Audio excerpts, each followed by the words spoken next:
In Japan, there's a word older than any modern organizing method, and it holds a wisdom that feels especially powerful as we grow older. That word is Mottainai. It cannot be captured by one English word alone. It is the quiet regret when something goes to waste, but also the deep gratitude for what has been useful, and the respect for resources, effort, and memories that live inside every object we own. Japanese families have carried this philosophy for centuries, passing it from one generation to another not just as a rule about things, but as a way of seeing life itself. To live with Mottainai means to recognize the hidden value in the ordinary, and to avoid treating belongings as disposable. For seniors, especially here in America, it offers a new way to declutter without feeling like we are discarding our stories. Instead of asking, "What do I throw away?" Mottainai shifts the focus to, "What still honors my present life? And what can I release with thanks?" That old coat you no longer wear, the box of kitchen gadgets you haven't touched in years, the stacks of books you once promised yourself you would read, they don't have to leave in silence or guilt. With Mottainai, you pause, acknowledge their service, and let them go with respect. And what remains are the pieces that truly belong in this chapter of life, the ones that spark peace, bring joy, or carry a memory that still strengthens you today. Before we begin, don't just tap that new hype button. YouTube created it so voices like ours can rise higher. You get 3 free hypes every week, and every hype helps seniors over 60 discover this wisdom. So hype, like, and subscribe now. Naomi Takahashi Blythe is 72, the daughter of a Japanese mother and an American father, and her life has always been shaped by 2 cultures. Growing up in California, she often felt like she was living in 2 worlds. Her father, a history professor, filled their home with books and taught her to think critically, to value knowledge, and to pursue independence. Her mother, born in Kyoto, brought a quieter kind of wisdom, Mottainai. To a child, it first sounded like a scolding word whispered at the dinner table when Naomi pushed food around a plate. But over time, she realized Mottainai was much more than don't waste. It meant seeing the hidden worth of things, honoring the work and resources behind every object, and holding gratitude for what still had life in it. When her mother mended clothes instead of buying new ones, or when she repurposed an old jar into a vase, she was living Mottainai. Now, decades later, after the loss of her husband, Naomi looks around her home and sees how much it has become a container of memories. Books are stacked in uneven piles, closets overflow with clothes she rarely wears, and boxes of heirlooms sit unopened in corners. Each item tells a story, but together they make the space feel heavy. Like many seniors, she feels torn, wanting to keep everything as proof of a life fully lived, but also yearning for the lightness of open space and calm. It was then that she returned to Mottainai, not as a childhood lesson but as a guiding philosophy. She began asking herself, does this still carry meaning, or has its purpose already been fulfilled?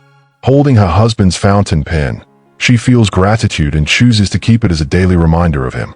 But when she opens a box of sweaters untouched for years, she thanks them for the warmth they once promised and lets them go. Piece by piece, Naomi realizes decluttering doesn't mean erasing the past. It means respecting it, honoring what deserves to remain, and making peace with releasing the rest. In blending her Japanese heritage with her American life, Naomi has become a bridge for other seniors, showing that Mottainai is not about loss but about living fully, with gratitude, in the present moment. Question 1.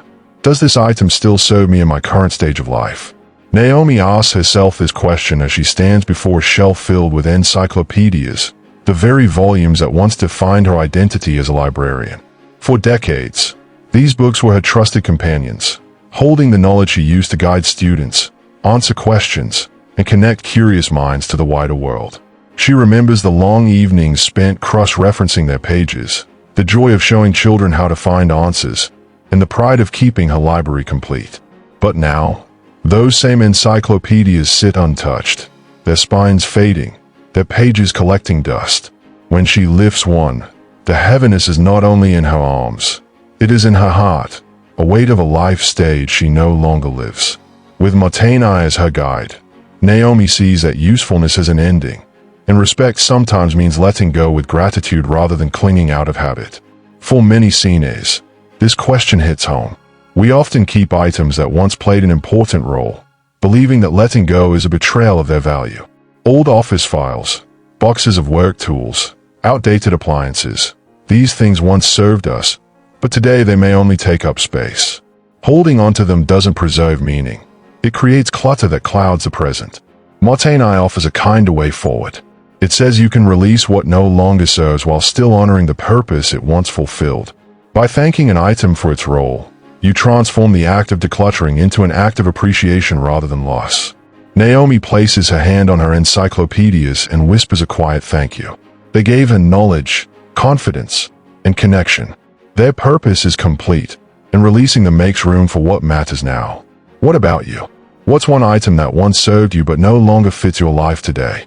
Share it in the comments. And stay with us, because the next question explores something seniors often overlook. It isn't just about memories or usefulness. It's about the hidden energy our belongings quietly demand from us every single day. Question 2.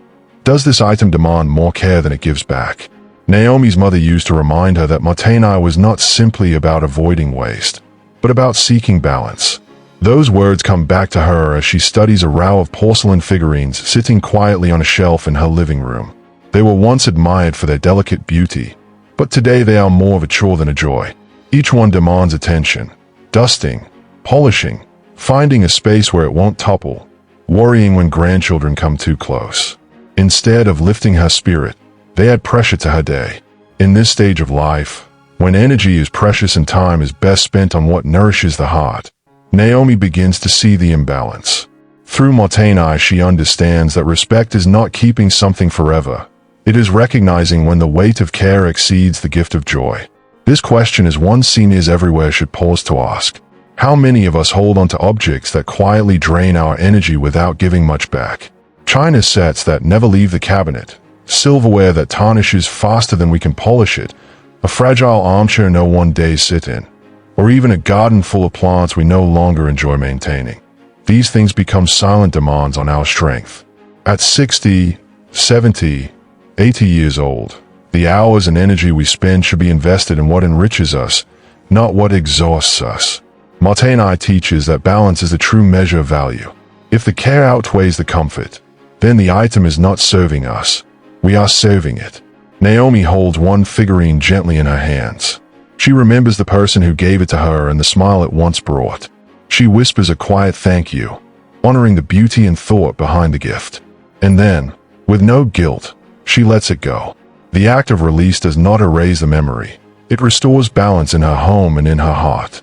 By choosing this path, she shows that Mottainai is not about deprivation but about freedom, creating a space where her energy is spent on what truly matters today. Do you own things that take more energy to care for than joy they give back?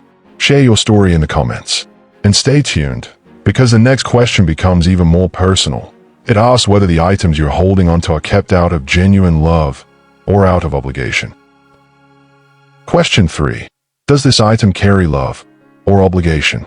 Naomi walks into her dining room and notices a set of vases tucked neatly into the corner of a cabinet. They are tall, heavy, and beautifully polished, but they do not make her smile. She remembers exactly when they arrived. Housewarming gifts, wedding gifts, tokens from friends who wanted to honor milestones. She kept them because it felt wrong not to. Each time she thought of giving them away, guilt tugged at her. What if the giver visited and noticed? What if parting with them seemed ungrateful? Yet every time she dusted around them, she felt a little more burdened. Her mother's words echo in her mind. True Mottainai means keeping gratitude, not guilt. In that moment, Naomi realizes the love is in the memory of the gesture, not in the object itself. The vase may have been offered with kindness, but holding it forever out of duty does not honor either the gift or her life today. She thanks it for the thought it once carried, acknowledges the sentiment, and chooses to let it go. This question cuts deeply for seniors, because many of us hold on to things not for ourselves but because of the emotional strings attached. Drawers of scarves never worn because they were presents. Shelves of figurines that never matched our taste. Kitchenware that sits unused simply because it once arrived wrapped in ribbons. These items do not carry love anymore. They carry obligation, and obligation is heavy. The wisdom of Mottainai gives us a way to release that weight. It reminds us that the real gift was the intention, the love behind the act of giving, not the physical item. Letting go of the object does not erase gratitude. In fact, it allows gratitude to remain pure, unclouded by resentment or guilt. Naomi places her hand gently on the vase. She thinks of the friend who gave it, remembers the laughter they once shared, and allows that memory to warm her heart. Then she carefully lifts the vase and sets it aside for release. It is not a loss. It is a decision to keep the love while freeing herself from the obligation. This act leaves her home lighter and her spirit freer, showing that Mottainai is not about discarding but about choosing what truly carries love into the present. Do you keep gifts you don't love, just out of duty? Share below. And don't go anywhere, because the next question every senior must face is about family and legacy. Question 4. If I pass tomorrow, would I want my children burdened with this? Naomi kneels beside a low shelf in her kitchen, pulling out a stack of old magazines tied neatly with twine. She remembers evenings decades ago when she clipped recipes with excitement, believing she would try them all someday. At the time, those clippings felt like treasures, small promises of future meals, gatherings, and laughter around the table. But as she flips through them now, she notices most are faded, brittle, and irrelevant to her life today. She realizes that while these magazines once held possibility, they no longer serve her. More importantly, she sees them through her children's eyes. To her kids, these stacks wouldn't look like treasures. They would be boxes to haul away, papers to recycle, another chore added to the heartbreak of sorting through their mother's things. This question is often the hardest for seniors. We save items thinking we are preserving history, when in reality we may be passing down burdens. Closets full of clothes that no one will wear. Attics overflowing with boxes of papers no one understands. Kitchen drawers stuffed with gadgets our children will never use. These become heavy legacies, not gifts. Mottainai gently shifts the focus outward. It teaches us to think not only of ourselves but of the people who will one day step into our homes and make decisions about what to keep. Respecting our belongings also means respecting the time and energy of our families. By choosing what matters now, we spare them the pain of deciding later. Naomi pulls out one clipping, a handwritten recipe for her mother's miso soup tucked between the pages. That recipe is more than food. It is heritage, memory, comfort. She keeps it carefully, slipping it into her own recipe notebook. The rest she thanks and lets go, knowing she is lightening both her own load and her children's future burden. In doing so, she transforms clutter into clarity and ensures her legacy is one of peace, not stress. If your family had to clear your home tomorrow, what would you want them to find? Share your thoughts below, and stay tuned, because the next question turns inward. It asks whether the belongings you keep still reflect who you are today, only the person you used to be. Question 5. Does this object reflect who I am becoming, or who I used to be? Naomi pulls a heavy box from the bottom of her bookshelf. Inside are her old teaching manuals, carefully underlined and annotated from her years as a librarian and educator. The pages still smell faintly of chalk dust and ink, and as she flips through them, she is transported back to classrooms filled with curious faces and the pride she once felt in her work. These manuals were more than tools. They were part of her identity, symbols of the woman who dedicated decades of her life to guiding others toward knowledge. But as she sits in her quiet living room now, she realizes something profound. Those manuals no longer represent the person she is today. They belong to her past self, not to the woman she is becoming. This is where Mottainai offers wisdom. It reminds us that respecting an item means understanding whether it still serves our present purpose. Holding on to the artifacts of our former selves can feel like honoring our history, but too often it ties us to an identity we have already outgrown. Seniors often keep work files long after retirement, uniforms long after careers end, or hobbies abandoned years ago. These things speak to who we were, not who we are. And while memory matters, Mottainai teaches us to honor the past without letting it weigh down the future. Naomi closes the manuals gently. She thanks them for shaping her, for helping her provide for her family, for giving her a sense of worth during those busy years. Then she sets them aside. In their place, she reaches for a stack of blank notebooks. These are the tools of her present self, the woman who now writes her reflections, pens letters to her grandchildren, and record stories she finally has time to tell. By keeping what supports her current season of life, Naomi ensures that her home reflects not only where she has been but where she is going. Are you holding onto objects that reflect your past self, not your present one? Share your answer in the comments. And don't go anywhere, because the next question will step directly into tomorrow. It asks whether the things around you truly support the life you still want to live. Question 6. Does this item still support the life I want to live tomorrow? Naomi bends to open a drawer in her study, pulling out binders stuffed with academic papers she once poured her energy into. Each page is marked with her handwriting, notes she took late at night when deadlines loomed, research she proudly presented at conferences, and essays that once carried her reputation. For decades, these binders were a symbol of accomplishment, proof of her diligence and intellect. But as she flips through them now, she notices the disconnect. The content feels dated, the research no longer part of her daily life, and the pressure those papers represent is far from the peace she longs for today. Her tomorrow is not about footnotes and citations.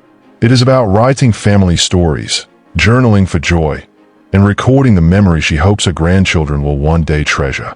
This is the moment Mottainai reveals its deeper wisdom.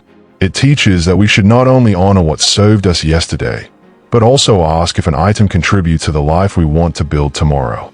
Many seniors fill their homes with relics of ambitions that no longer fit their present dreams. Exercise equipment from years gone by, boxes of business documents from careers long ended, hobbies abandoned but never released. These items speak more of who we were than of who we are becoming, and their presence can tether us to a future we no longer desire.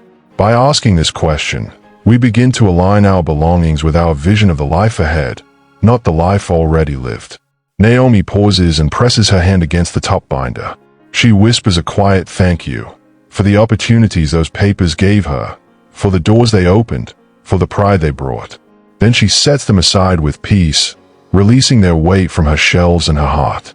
In their place, she keeps a single blank journal, crisp and ready, a vessel for the stories she has yet to tell. That choice reflects tomorrow, not yesterday. What items in your home reflect yesterday's dreams instead of tomorrow's needs? Share your thoughts in the comments. And stay tuned, because the next question asks something even more personal. Do your belongings bring you closer to people, or keep you living alone in the past? Question 7. Does this item connect me to people, or keep me isolated? Naomi opens a box in the corner of her study and finds stacks of lecture notes from her years of teaching. The papers are covered in her handwriting, meticulous outlines, detailed research, and lesson plans that once kept her organized and confident. As she flips through them, she realizes something important. No one else would understand these notes. They are written in a language of abbreviations and references that only made sense to her. To her, they once represented clarity and purpose. To anyone else, they would only look like piles of paper. Holding them now, she feels the weight of isolation. These notes tether her to a solitary identity, one that no longer has an audience. Then her eyes drift to the family albums on the nearby shelf. She pulls one down and opens to a photo of her mother holding her as a baby, another of her children on their first day of school, and later, her husband laughing at a family picnic. These albums don't isolate her. They connect her across generations. They remind her of shared meals, celebrations, and stories told around the table. Her grandchildren love flipping through the pages, asking about the faces and places they see. In these moments, Naomi feels Mottainai's deeper truth. Real value lies in connection, not in objects that keep us locked in solitude. This question is one that many seniors avoid but desperately need. How many of us hold onto items no one else will ever use or understand? Boxes of technical manuals, hobby supplies for passions long abandoned, diaries written in private shorthand. These may preserve fragments of who we were, but they rarely bring us closer to the people who walk beside us today. Mottainai asks us to choose belongings that bridge generations, not build walls. Naomi gently thanks her lecture notes for the stability they once gave her, then sets them aside to release. She picks up her family album instead and places it on the coffee table, where it can spark conversations, laughter, and memories whenever loved ones visit. That is the power of choosing connection over isolation. Do your belongings bring you closer to loved ones, or keep you living in the past alone?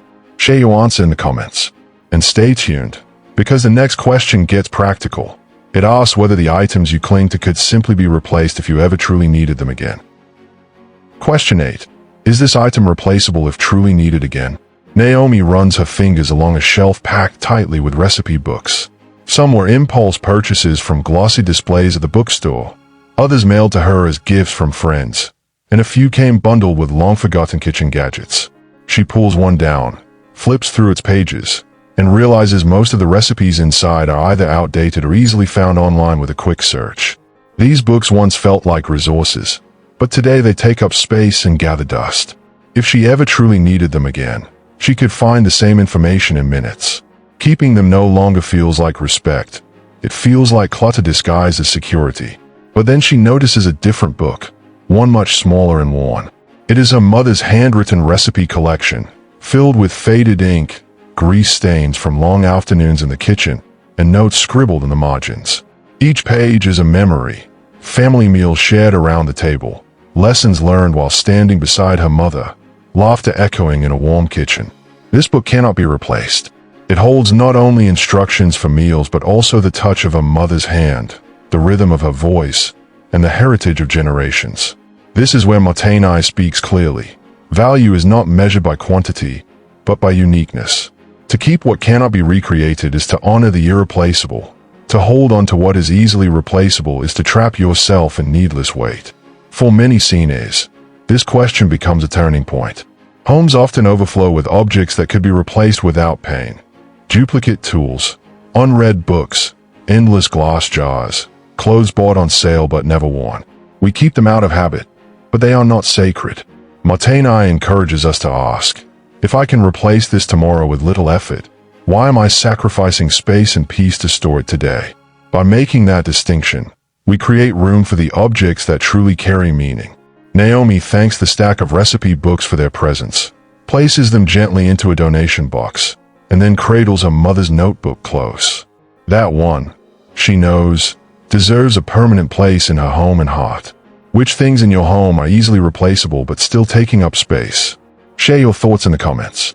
And stay tuned, because the final question is the most powerful. It asks whether your belongings bring calm or drag you into the past. Question 9. Does this item bring me into calm presence or drag me into the past? Naomi sits at her desk and opens a small wooden box that once belonged to her father. Inside rests his pocket watch, the metal worn smooth from years of use. She cradles it in her hand and listens to the faint tick of its mechanism. Instantly, she feels grounded, not pulled backward into sorrow but anchored in the present with gratitude for the man who raised her. The watch doesn't weigh her down, it steadies her. Each time she touches it, she remembers his patience, his quiet humor, and his lessons about perseverance. The memory is not a burden but a source of strength, reminding her that she carries his values forward even now. This is what Mottainai means at its deepest level, recognizing when an item feeds your spirit and belongs in your life today, not simply keeping it because it once mattered. Then her eyes fall on several boxes shoved under the desk. Inside are old receipts, outdated bank slips, and records she kept just in case. Unlike the pocket watch, these papers don't bring comfort. They stir up worry, reminders of bills long paid, arguments about money, or periods of stress she no longer wishes to relive. Each slip of paper tethers her to anxieties that should have been released years ago. Holding on to them is not respect, it is punishment. Mottainai shows her that keeping items that drag her into regret is the opposite of honoring them. Respect is letting them go so the past no longer steals peace from the present. Many seniors wrestle with this distinction. We keep boxes of documents, letters, or mementos thinking they are necessary, but not every item deserves to remain. Some preserve love, calm, and gratitude. Others only reopen wounds or prolong stress. Asking this question helps separate treasures from traps. Naomi thanks her father's watch for its grounding presence and places it on her nightstand, where she can see it each morning. Then, without hesitation, she gathers the boxes of receipts and prepares them for shredding. She feels lighter, not just in her home but in her heart. What's one item that brings you calm presence when you hold it? Share it in the comments. And now, wait until you see how Naomi's life transforms after making all these choices guided by Mottainai. Naomi steps into her living room one quiet morning and notices how different the space feels. The shelves that once groaned under the weight of books, binders, and papers now hold only the volumes she loves to read and the photographs that make her heart warm. Where once there were boxes stacked in corners, there is now open space, sunlight pouring across the floor. Her home no longer feels like an archive of everything she has touched. It feels like a sanctuary. Guided by Mottainai, she has surrounded herself only with the items that carry gratitude, love, and connection. Every object remaining has been chosen with intention. Her mother's handwritten recipe notebook resting on the kitchen counter, her father's pocket watch gleaming softly on her nightstand, her husband's fountain pen resting beside her journal. Instead of being weighed down by endless what ifs, Naomi now breathes easier, because everything around her speaks to who she is today and who she is becoming tomorrow. Her mornings are lighter. She pours her tea and opens a blank notebook without having to clear piles of clutter first. Her evenings are calmer. Instead of feeling haunted by stacks of unfinished tasks, she can sit with her grandchildren's photos in view, knowing her home reflects peace rather than burden. And perhaps most comforting of all, Naomi feels relief knowing her children will not inherit mountains of unsorted belongings. Instead, they will find treasures that tell her story, objects chosen with care, each one reflecting her love and her gratitude. That is the gift Mottainai gave her, not just a lighter home, but a legacy of peace. Mottainai is more than decluttering. It is the Japanese wisdom of honoring value, respecting memories, and living with gratitude. When practiced, it doesn't just clear shelves, it clears the heart. It allows us to create space where presence, not pressure, defines our days. Before you leave, tap that hype button. Here's how. Scroll down on your YouTube app, swipe left on the comment carousel, and tap hype. You get 3 hypes a week, and every hype pushes this video higher so more seniors can discover it. And don't forget to like, subscribe, and turn on notifications. Together, we can grow this community of wisdom,